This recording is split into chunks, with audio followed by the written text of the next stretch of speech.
हम समाजशास्त्र के उस टॉपिक या उस बिंदु की बात करते हैं जो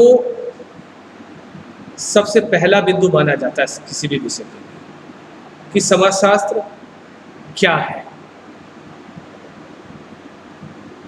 किस तरीके से समाजशास्त्र की उत्पत्ति हुई, कब से समाजशास्त्र पढ़ाया जाना चालू हुआ और क्यों हम समाजशास्त्र को पढ़ते हैं। इन सारी बातों पर चर्चा की जाएगी।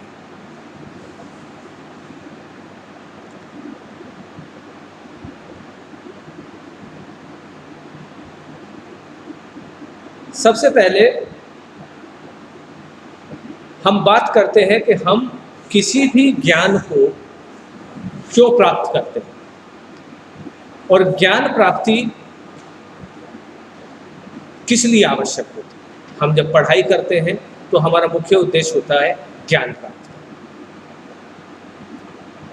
जब हम शिक्षा शास्त्र में जाते हैं और शिक्षा की बात करते हैं तो उस समय बात आती है कि शिक्षा का एक उद्देश्य मानव कल्याण भी है, मनुष्य का कल्याण भी है, क्योंकि जितनी हम जानकारी हासिल करते हैं, जितनी भी हम नॉलेज प्राप्त करते हैं, उससे ह्यूमन वेलफेयर हो, मानव का कल्याण। इसी चीज को ध्यान में रखते हुए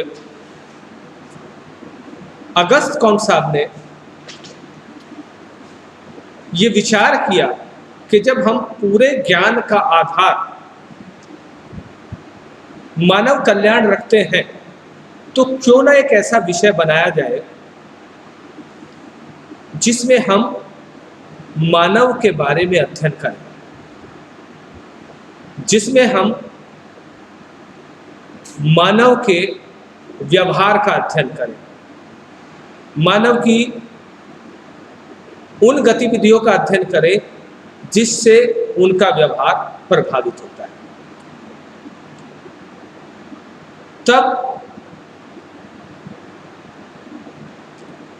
1937 में उन्होंने एक विषय का जन्म किया और उसका नाम रखा सोशल फिजिक्स, सामाजिक भौतिकी। ये शब्द कुछ जमा नहीं, कुछ चला नहीं और नेक्स्ट ईयर 1938 में नया शब्द आया समाजशास्त्र या सोशियोलॉजी। जब समाजशास्त्र की उत्पत्ति की बात करते हैं तो कई बार कुछ प्रतियोगिता परीक्षाओं में 1937 भी लिखा आता है और 1938 भी लिखा आता है। तो अगर हम समाजशास्त्र की एक विषय के आधार पर बात करें तो आप 1938 ही उसको मान के चलें, क्योंकि 1937 में सामाजिक भौतिकी करके शब्द आया था, सोशल फिजिक्स करके बात आया था। अब आगे चलते हैं कि भाई ये समाजशास्त्र क्या है। अगर हम बात करें शाब्दिक अर्थ की, समाज शास्त्र, सोशियोलॉजी, जिसमें एक का अर्थ है समाज और दूसरे का अर्थ है विज्ञान, यानी कि सामान्य अर्थों में मान के चले तो समाज का विज्ञान। इसी के साथ एक दूसरा मूल प्रश्न हमारे सामने आ जाता है कि समाज का विज्ञान मतलब फिर समाज क्या है। जैसे ही हम विद्यार्थियों से पूछते हैं कि भी समाज क्या है तो वो कहते हैं कि समाज का मतलब सब समाज है, सोसाइटी है। भाई सोसाइटी और समाज से आपका क्या मतलब है? तो वो कहते हैं कि साथ जिसमें हम रहते हैं। तब प्रश्न आता है कहाँ रहते हैं? हम घर में रहते हैं तो घर समाज है। हम परिवार में रहते हैं तो क्या परिवार समाज है? हम समुदाय में रहते हैं तो क्या समुदाय समाज है? और हम शहर में, गांव में, देश में, इसमें रहते हैं, तो इनमें से समाज कौन सा है? और फिलहाल तो हम कक्षा में हैं, तो क्या कक्षा समाज है? तो सबसे पहले प्रश्न आता है कि हम समाज किसे कहते हैं?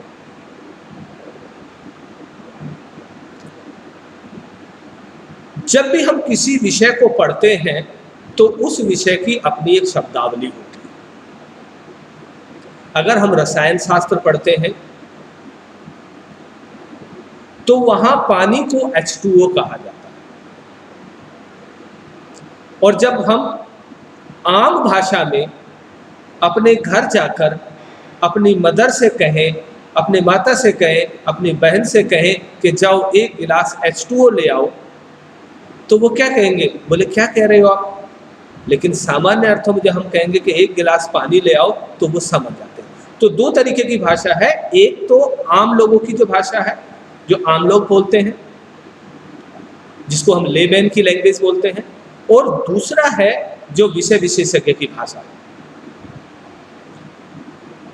आम लोगों की बोलचाल में समाज का मतलब होता है समुदाय, जाति, धर्म के साथ आज तो माली समाज का विवाह सम्मेलन, आज तो तेली समाज का विवाह सम्मेलन, आज तो मुस्लिम समाज में शादी थी, आज तो मीणा समाज का जुलूस निकल रहा है। हम लोग सामान्य भाषा में इसको ऐसे कहते हैं।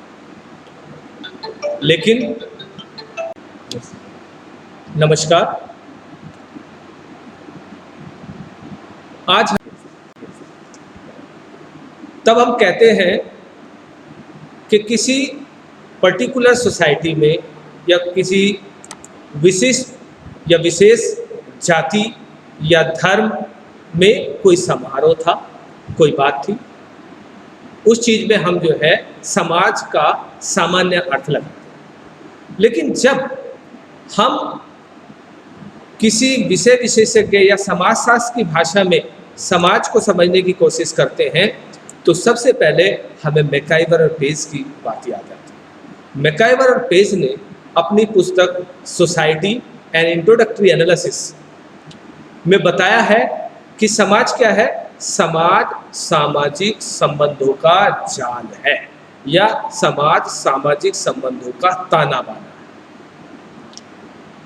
अब जैसे ही हम ये बात कक्षा में विद्यार्थियों से करते हैं या आप लोगों से बताते हैं, तो फिर एक प्रश्न जन्म लेता है, और वो क्या होता है कि भाई ये ताना बाना क्या है, किस तरीके से संबंध है।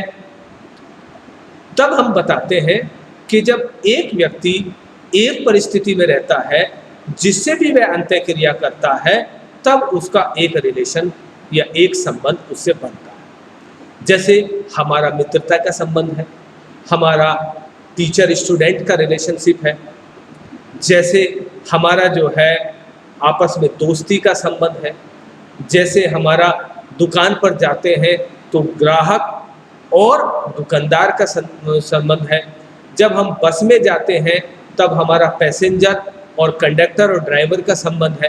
तो हम बहुत सारी परिस्थितियों में जाते हैं और हर जगह हम सामाजिक संबंधों को बनाते हैं, और एक व्यक्ति बहुत सारे सामाजिक संबंध बनाता है।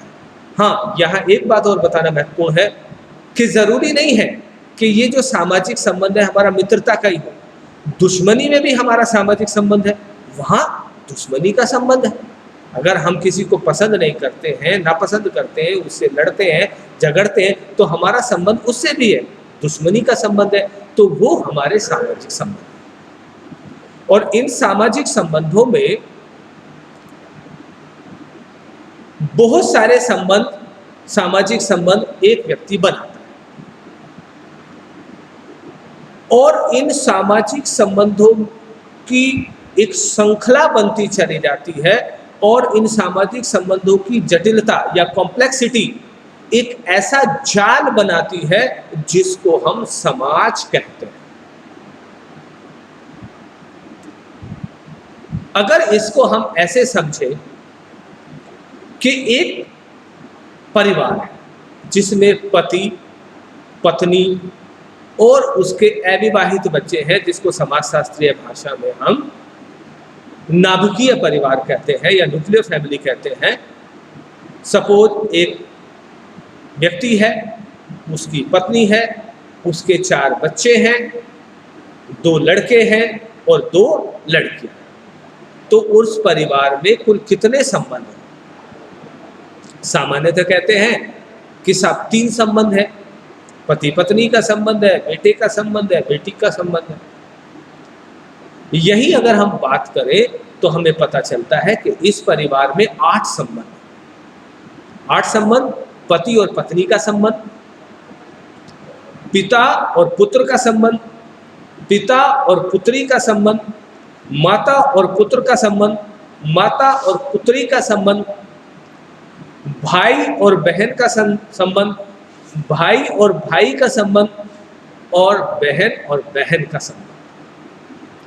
इस तरीके से कुल मिलाकर हमारे इस परिवार में 8 संबंध हो जाते हैं। और इन संबंधों का जाल इस तरीके से है, अगर ये तीसरी पीढ़ी में चले जाते हैं तो ये संबंध बढ़कर बहुत ज्यादा हो जाते हैं। आपकी आशा से ज्यादा ये संबंध हो जाते हैं।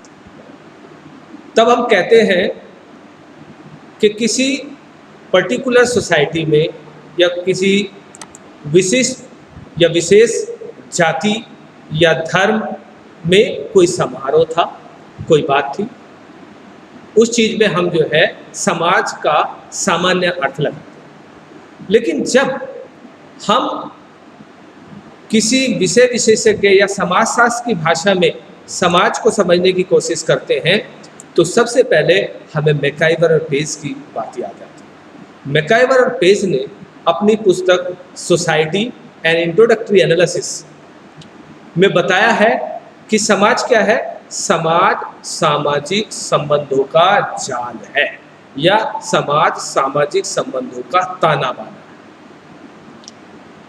अब जैसे ही हम ये बात कक्षा में विद्यार्थियों से करते हैं या आप लोगों से बताते हैं तो फिर एक प्रश्न जन्म लेता है, और वो क्या होता है कि भाई ये ताना बाना क्या है, किस तरीके से संबंध है।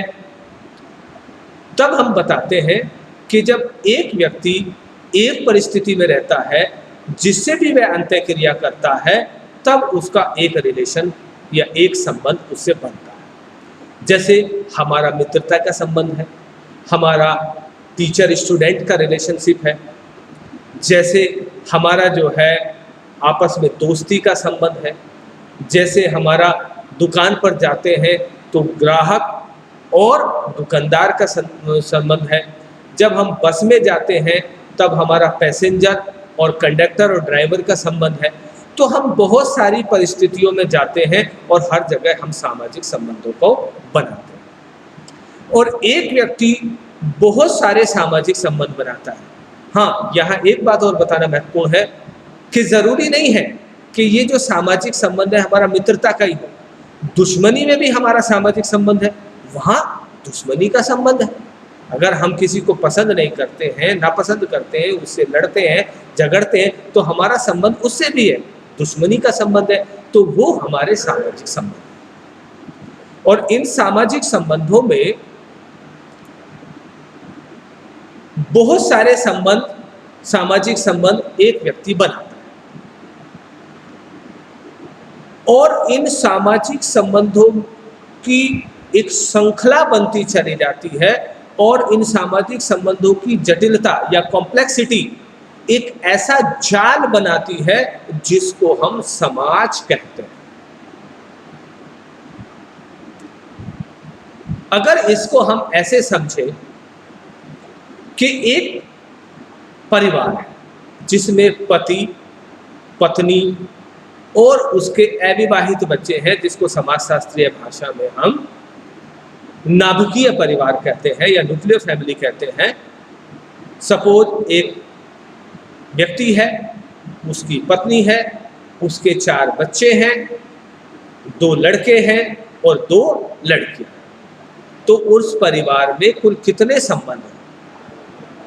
सामान्यतः कहते हैं कि सब 3 संबंध है। पति पत्नी का संबंध है, बेटे का संबंध है, बेटी का संबंध है।